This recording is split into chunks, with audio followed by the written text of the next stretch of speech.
I am now going to walk you through City of Raleigh's Smart Cities journey.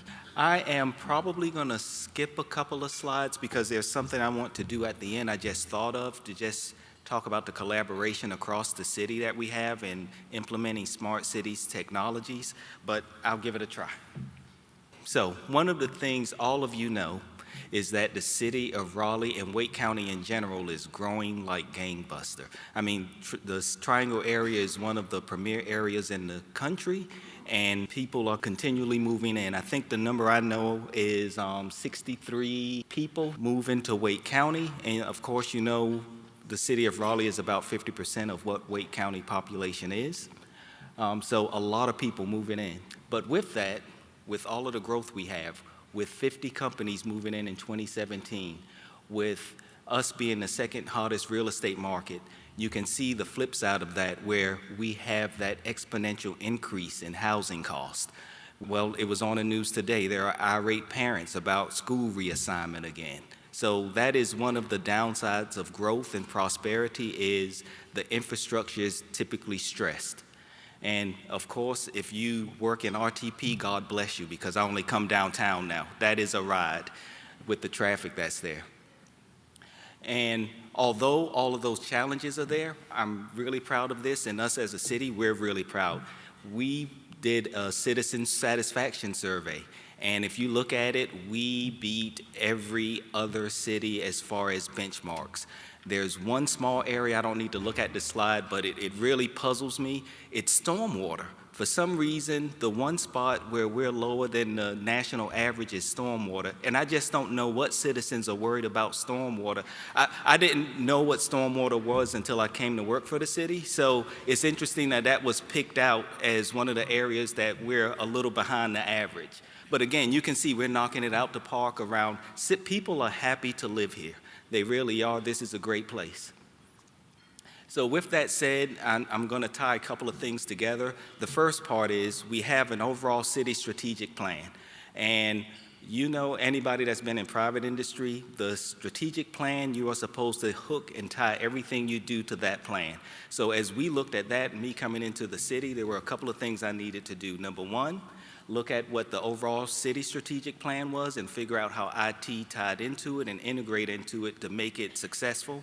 And then the second piece that you'll see a little later is that we came up with a new IT strategy based on the overall city strategic plan. So not everyone in the city has seen this yet, but again, that this is the strategy that we worked on and quite openly with IDC and Ruth B in particular.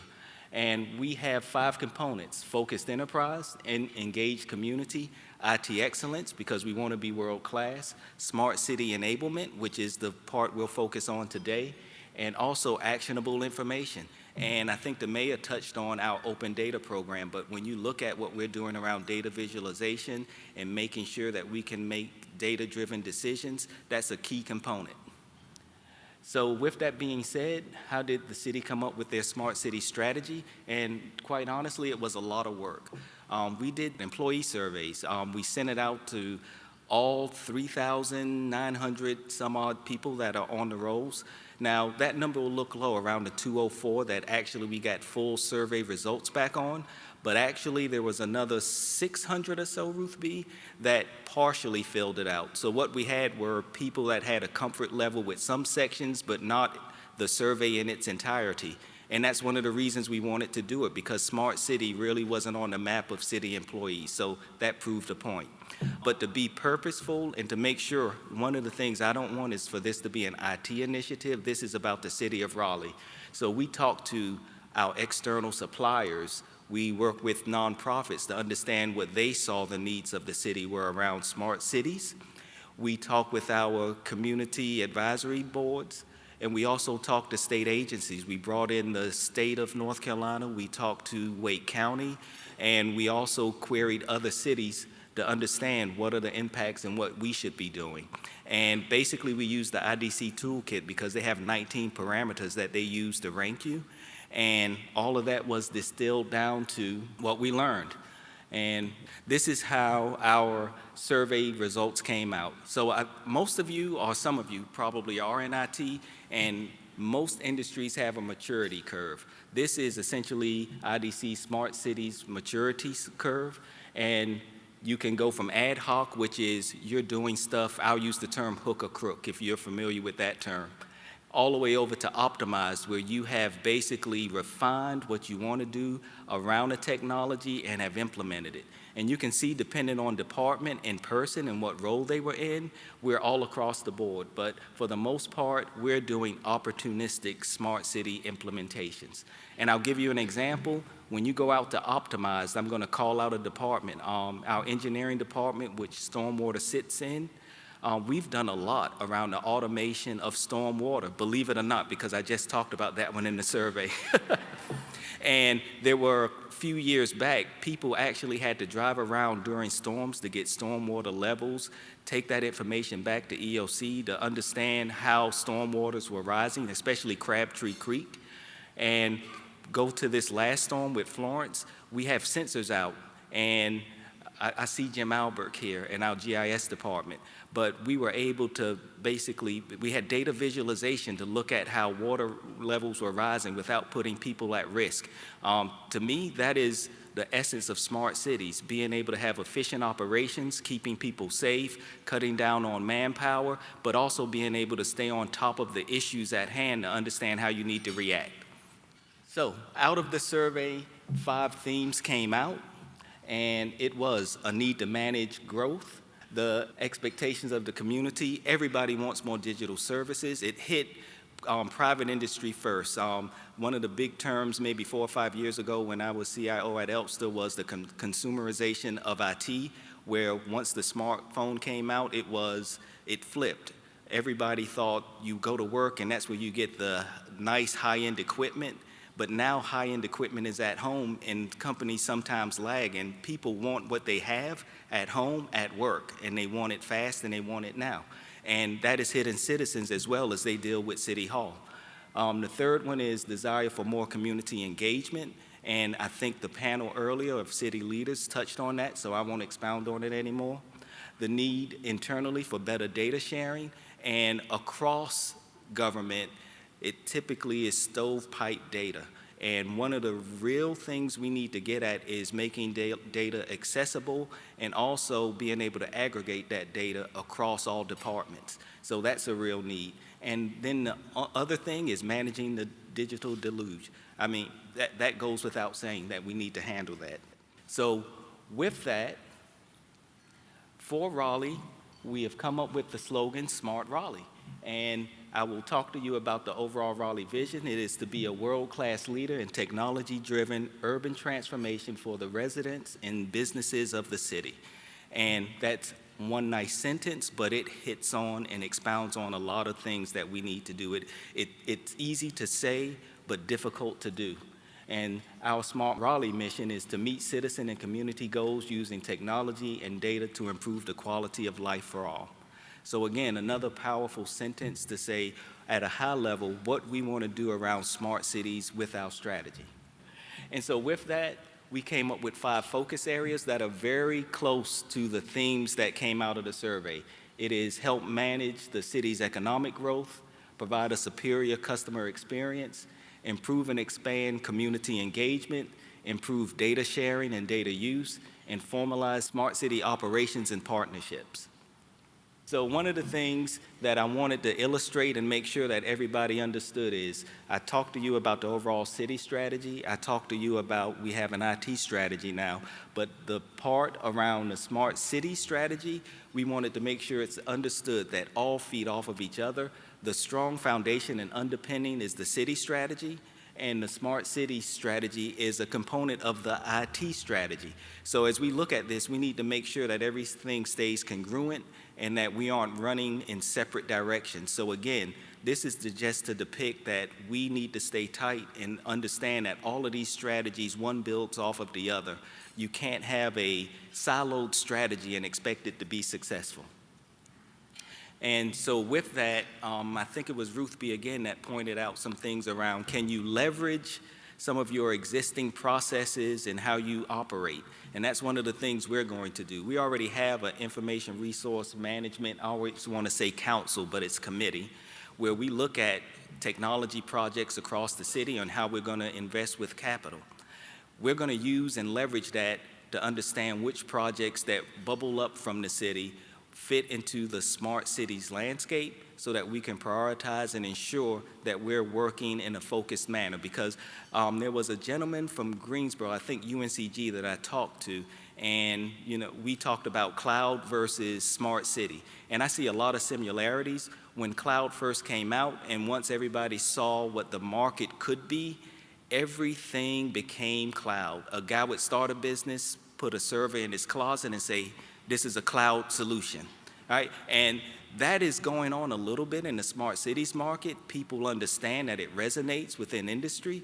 And so things that really aren't smart cities sometimes get labeled smart cities. And what we want to do is ensure that what we look at, number one, is focused, and number two, that it really fits the mold of what we want to do as a smart city. So we're going to use our existing process to distill down which projects we're going to focus on. And with that, we'll come out with our scope, pricing, and Tansy cringes because we have to discuss money with my assistant city manager. Sorry for calling you out. But we have to do the business cases and the timelines and show how those line out. Because again, when we talk about doing projects like this, it's nice and shiny. Some of these things are exciting to do, but it boils down to we collect tax revenues from people and they expect services for those tax dollars. So while we can be innovative and we say that, sometimes you have to fail, as a city government, you can't fail big. You have to do it in manageable chunks, and you have to do what I call take pragmatic risk in getting a solution implemented and moving down the path. So with that, right now, we are formalizing a smart city steering committee where we'll identify the participants to make sure that we have people in each department that understand what we're trying to do and how it integrates with what their overall business goals are. And basically, the previous slide, identify those projects and help develop the business plans and methodologies for funding.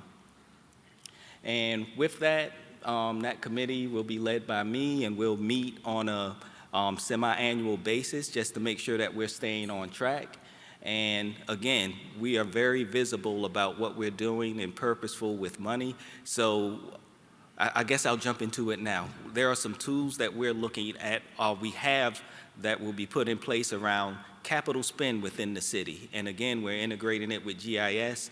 I'll give an example that if you are on New Hope Road and you see somebody digging, you'll be able to go to a GIS map, click and understand what city projects are going on in your particular area and what the impact is and how long those projects are supposed to run. So again, that is an example of, hey, a citizen, sometimes if that happened, it would be, well, sometimes they couldn't figure out what was going on, if it was state, if it was county, if it was the city. So we're giving you tools to be able to point you to data real time to understand what's going on. But again, those schedules, the vision is that all of these will be listed on that same site so you can have an understanding of where projects stand. And the other piece is we're very dispersed about how we're going about this, and we want to formalize the Smart Cities team, again, across the departments, who are the correct contacts so that we can meet and discuss how we integrate and accomplish some of the goals that we have that tie back to the 5 enablers for the strategy. And with that, I'm going to say thank you. But before I do, I wanted to just mention one thing. See, this is really important to me because when you look at smart cities, every department can go off and do their own smart city initiative. And that's one of the things I'm really proud of about the City of Raleigh is we're doing it in a way that it is across all the departments, number one. The second part is smart cities is new, but it's really not. There are a lot of things that as you look at how smart cities is defined, we're already doing those things. And I wanted to rattle off a couple. Like in transportation, we have some guests here. I guess I'll go with names. Paul Callum, he's re-envisioning how we're going to do parking within the city. And there's a lot of technology out there, and we want to make sure we make the right decision. And they're partnering with IT to make sure that we pick the right technology where the data isn't stovepipe, but is able to be shared. We have another gentleman, I think is here as well, Chris McGee. He is really into pavement conditions. And there's a lot of technology out there around pavement conditions where he wants to make sure we have safe roads and that we are spending dollars wisely as far as where we invest in doing repaving. And there's a lot of technology there that they're bringing to us to say, let's have a discussion about what is the right tool and methodology for doing this, again, so that we don't have stovepipe data. Parks and Rec, we have been working with them around where do we have connectivity in the city, and we've come to the resolution that, hey, we need to put wireless in our community centers so that at least if you don't have any connectivity at home, you can go to your closest community center to be able to connect. Because sometimes having connectivity could be the difference between being able to apply for a job and being unemployed. RPD, we just rolled out our body-worn camera project, where I think some of that video regrettably has had to be used in the last 3 months, but again, that gives visibility and everybody the same view of issues that we didn't have before. And again, I mentioned engineering as well, where we did the work with stormwater and our GIS.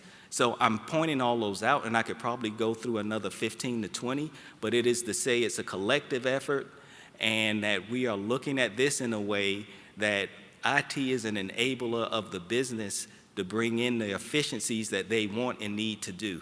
So this isn't a one-off technology thing for IT, it's a citywide effort for the City of Raleigh, and that's what this strategy is trying to bring about. So I'm off my soapbox. That was it.